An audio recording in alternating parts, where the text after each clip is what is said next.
omuntu abaddamu n'agikozesa ensimbi ne zibbibwa kugamba waliwo engeri y'okujingirira awo. Era mu lipooti mulimu tickets 98 era nga sente ezibalimwamu kubanga ziyinza okufiirwa eza $2,25,3 eza Uganda buli obukadde nga 982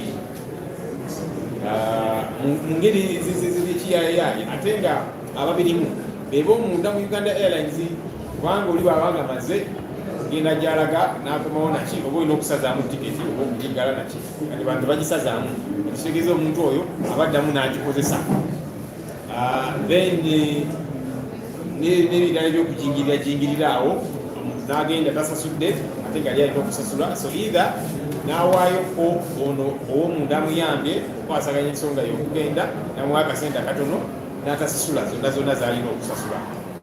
So ensonga eyo nayo nga twagala ogikakasa bulungi. Wabaddewo ensonga y'aba-bloggers.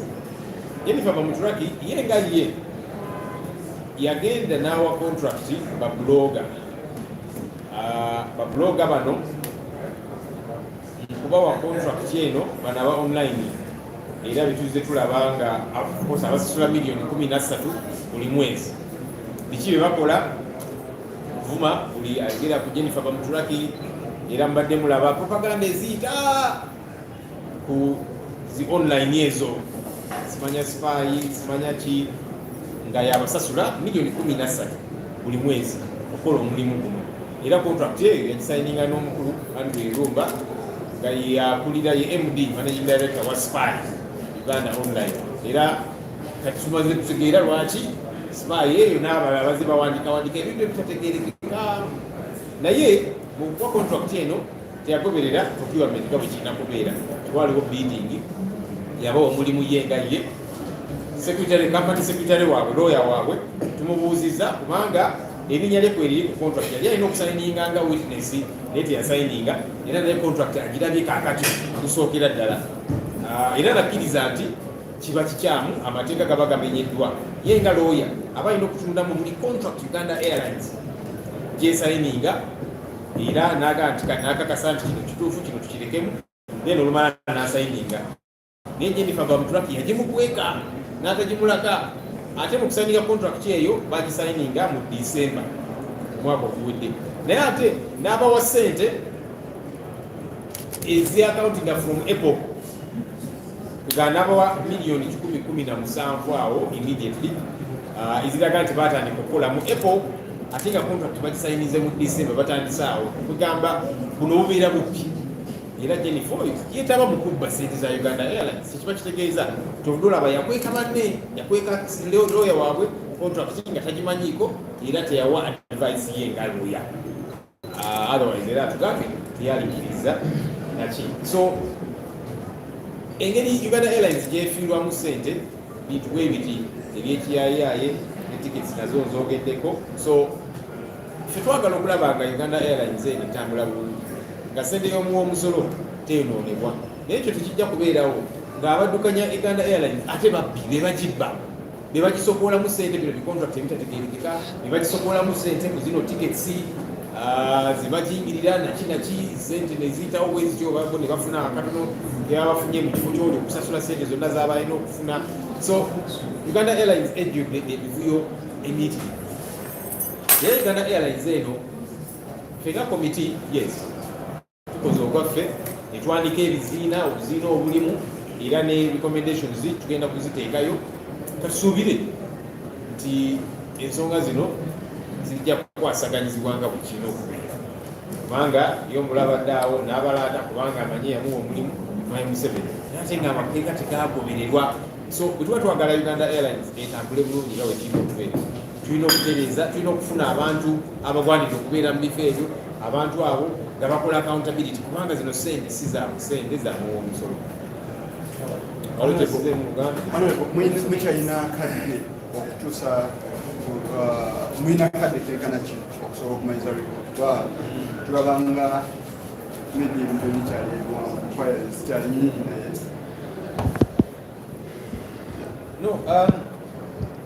ffe tulaba tufunye information esinga yonna gye twali agadde kusinziirako kola ripooti yaffe.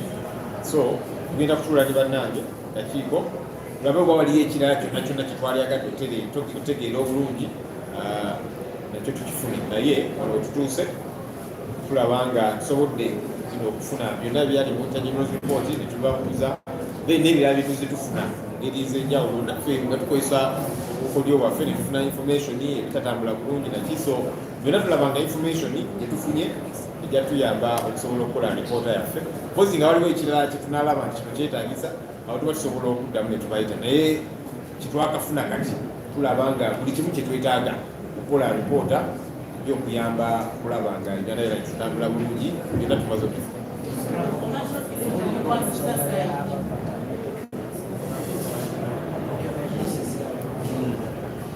Yes, abavata eno Jannifer Bamuturaki agirinamu omukono era kyovudde olaba PO box namba ey'abavata era naye yakozesa ku biwandiiko bine contracts ebyasayininga ayingira Uganda Airlines. Alina contracts zitwafuna mu ngeri yaffe zeyasayininga ku lwa abavata. Ensonga endala ne kampuni endala ekikulaga nga kosa omutayinza kusayininga lwakitongole waba takirina mukono. Era waliwo ne email gye musomedde olwaleero era nagikkiriza nti yagiwandiika, era alina omukozi gwa abavata gwe yali awandiikira n'amugamba nti kakati funa ssente z'abavata osasule ono noono nsonga ndala then eventually zijja kuddisibwawo. Kati omuntu atalina mukono gwabavata aba tasobola kukikola ekyo, n'awandiikira omu ku bakozi ab'ekitongole abantu abo bawe ssente zijja kuddibwawo. So kiragira ddala nti agirinamu omukono. Kyovudde olaba era mu ntandikwa mu kuweebwa contract ey'okuleeta ennyonyi eyasooka ne babawa obukadde 778 ezaali waggulu ennyo era nabo ne bakikkiriza. Yagamba CEO yaliwo mu kaseera ako nti abantu bano tubawa omulimu bajja gukola, kubanga mu kaseera ako yali commercial director. Contract endala gye baabawa era ey'obuwumbi 3.48 3.48 billion. Contract eyo mu kugibawa tebayita mitendera gya procurement, era ono yabateerayo akabega era n'ebiwandiiko tubimulaze maxi zaaliwo ezize mu evaluation ng'aga nti abantu bano bawa omulimu tewali buzibu, naye ate tebayita mu mitendera kubanga contract ey'obuwumbi 3.1 ogenda ogiwa omuntu oba kampuni oba ki obuwumbi 3.1 3.48 billion oba mulina okutambulira mu mitendera gya procurement kubanga zino sente zamuwa omusolo ekitongole kampuni eno y'Abannayuganda tebabigoberera. So ebyo byonna bikulaga nti omukyalo ono contract eno yali agirinamu omukono era ne kampuni eno ng'agirinamu omukono.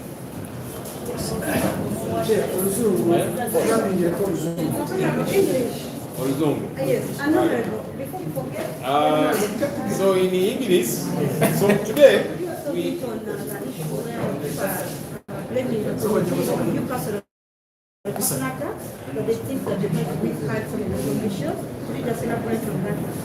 abalowooza nti tulina tugeza which hand mu Uganda kikotegera Uganda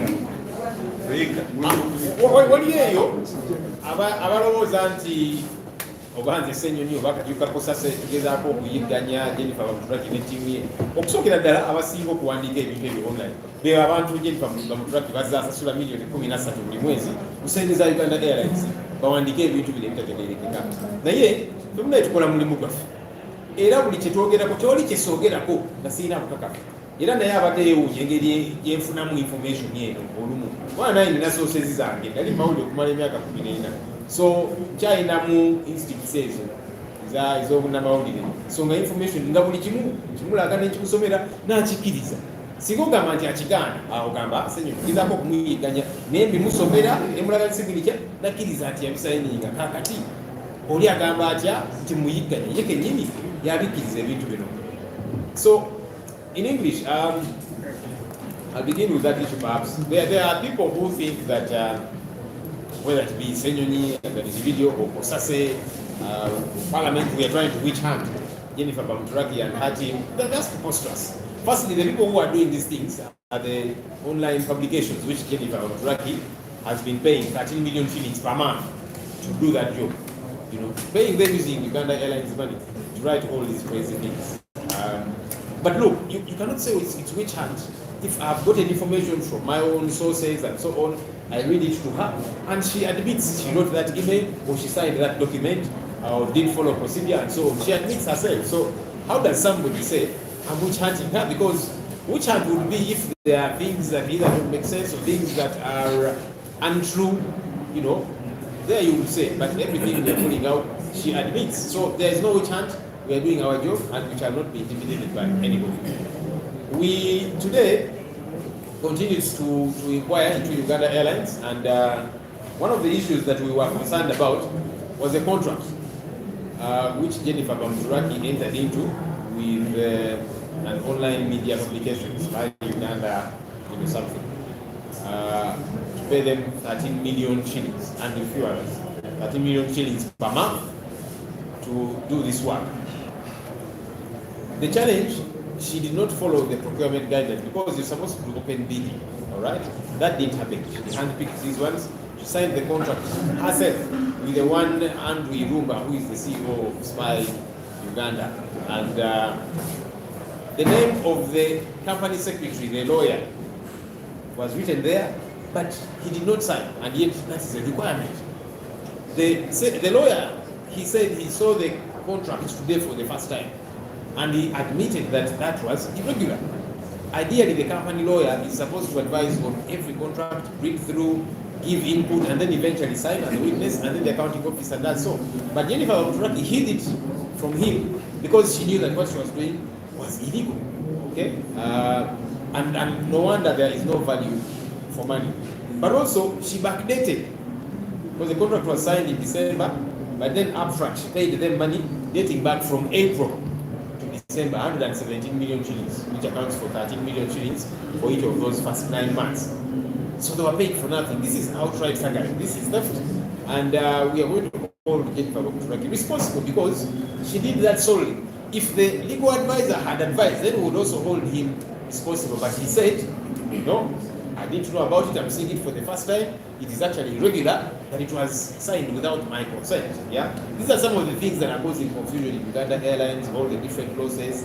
The other issue was about these void tickets, because we understand 908 passengers with ticket values of 982 million Uganda shillings who are missing in the reported revenues, could not be accounted for.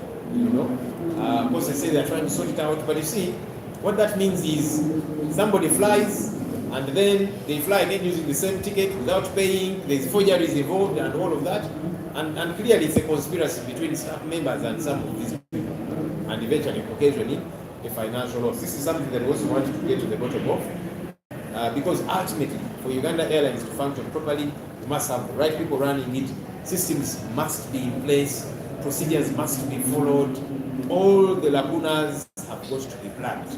That's the only way the taxpayer will get value for the money they're taking in Uganda Airlines. Just a quick one. Parliament has always come up with very good resolutions and recommendations that actually do not get implemented at the end of it all. Will the committee, perhaps, or the lawyers who are interested, take up an issue of prosecuting Bamuturaki as an individual to account for what she has done within the Uganda Airlines?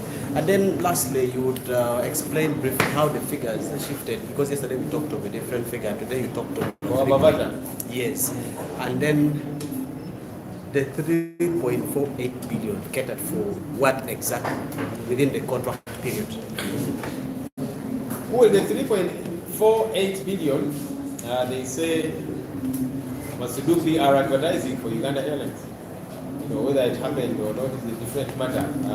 Whether there was value, you know, especially because there were people who were willing to do it cheaper, and they had been given a green light because they selected, they handpicked 3 companies. All of these ones are good.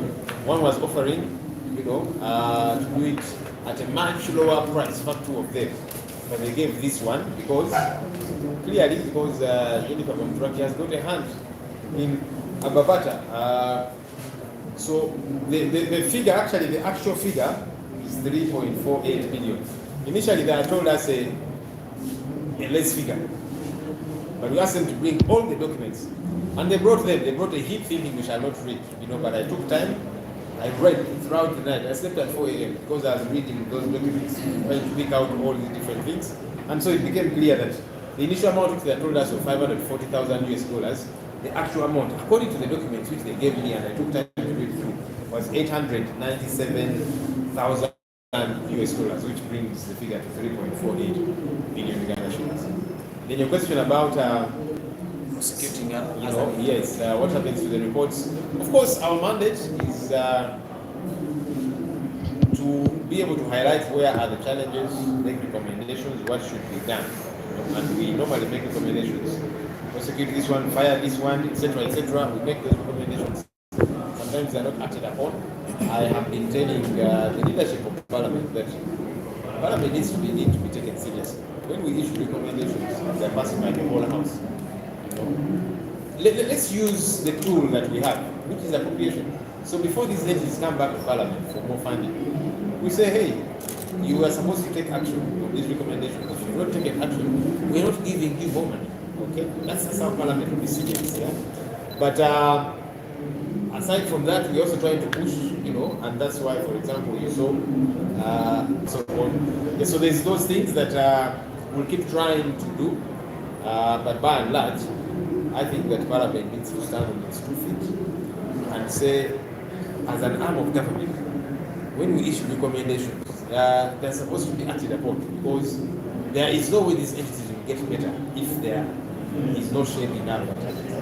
So do you think an overhaul of the entire top management of Uganda Airlines would help salvage this company?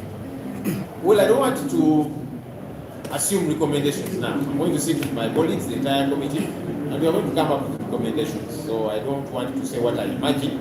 We're going to agree together as a committee, and then we shall come up with recommendations which I will present in Parliament on behalf of the committee. Are you now ready for the report, or you still have to leave them again?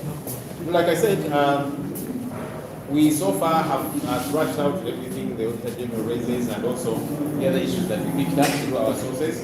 We have gathered the evidence that we require. Of course, we are going to sit. I'm going to sit with my colleagues, and then we agree if there's anything else that we need to pick out. But we believe so far what we have gathered is adequate enough for us to write our report. The foolery that is sometimes here, I'm going to write a letter explaining, it's just foolery. If you took money and you need to travel and you need to fund the money, you can't say you need to first go back and write a letter explaining that. You say either I traveled, or I didn't and I refunded the money, or I didn't refund the money. You don't need to first sit down and then write a letter. Some of these things are obvious, but they use that as well. Thank you. We'll come such a food